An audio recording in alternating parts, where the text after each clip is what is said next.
सुखी जीवन का रहस्य।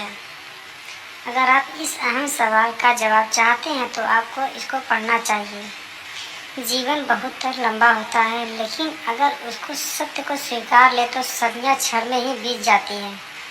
इस कथा को पढ़कर आपको इसका महत्व समझ आएगा। आपको पता चलेगा कि जीवन का अमूल्य ज्ञान भी कभी कभी छोटे से छोटे साधारण इंसान से मिल जाता है। कभी कभी छोटी छोटी घटनाएं, मुलाकातें पूरे जीवन को बदल देती हैं और यथा ज्ञान होकर भी पता चलता है कि हमें तो कुछ पता ही नहीं था। यह सभी बातों का अर्थ इस कथा में पढ़ें। सुखी जीवन का रहस्य। एक महान संत हुआ करते थे जो अपना स्वयं का आश्रम बनाना चाहते थे, जिसके लोग कई लोगों से मुलाकात करते थे।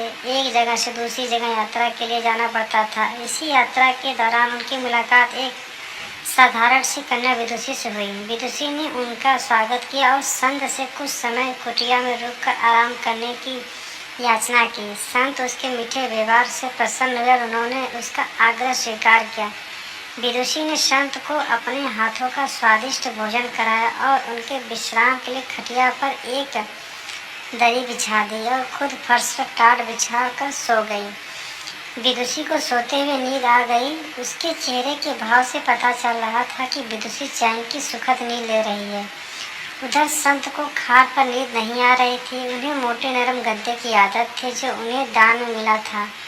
वह रात भर विदुषी को सोच रहे थे कि वो कैसे इस कठोर जमीन पर इतनी चैन से सो सकती है। दूसरे दिन सवेरा होते ही संत ने विदुषी से पूछा कि तुम कैसे इस कठोर धरा पर इतनी चैन से सो रही थी।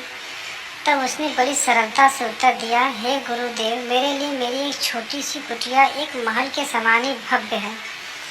इसमें मेरे श्रम की महक है। अगर मुझे एक समय में भोजन मिलता भी है तो मैं खुद को भाग्यशाली मानती हूँ।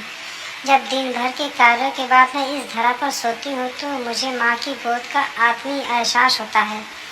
मैं दिन भर के अपने कर्मों के विचार करते हुए चैन की नींद सो जाती हूँ। मुझे एहसास भी नहीं होता कि मैं इस कठोर धरा पर हूँ। यह सब सुनकर संत जाने लगे। तब विदुषी ने कहा, हे गुरुवर, क्या मैं कभी आपके साथ आश्रम के लिए धन एकत्र करने चल सकती हूँ? तब संत ने विनम्रता से उत्तर दिया, बालिका, तुमने जो मुझे आज ज्ञान दिया है उससे मुझे पता चला कि चित्त का सुख कहाँ है।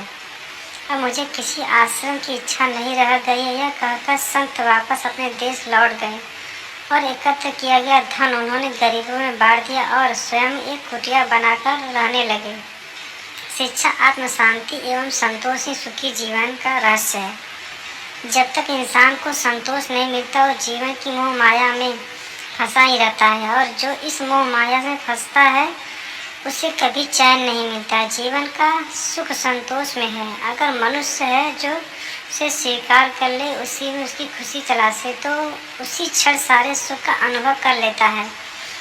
जिस तरह विदुषी वक्त के भोजन को भी अपना सौभाग्य मानती है और कठोर धरा पर भी चैन से सोती है, उसी कारण उसे जीवन में सभी सुखों का अनुभव हुआ है।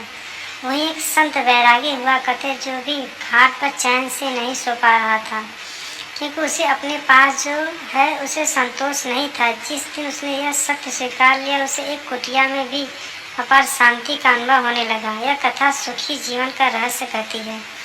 आज घर में अपार धन दौलत ऐसो आराम होते हुए भी लोग सुख शांति से नहीं रहते हैं, क्योंकि उन्हें जो उसमें संतोष नहीं मिलता है। कहते हैं ना, जिन्हें दूसरों की थाली में घी ज़्यादा दिखता है वो कभी खुद चैन से नहीं रहते हैं। व्यक्ति को हमेशा वो चाहिए जो उसके पास नहीं है और वे मिल जाए तो नई महत्वाकांक्षा उसकी जगह ले लेती है। इस तरह पूरा जीवन का संतोष में ही बीत जाता है और अतः समय में भी चैन मिलता है। अतः संतुष्टि ही जीवन का मूल मंत्र है। अगर इंसान में संतोष है तो कोई दुख उसे तोड़ नहीं सकता। यही जीवन का रहस्य है। अगर आपको एक कहानी अच्छी लगी तो कमेंट अवश्य करें और हम रोज़ आपके लिए एक नई कहानी लेकर आएंगे।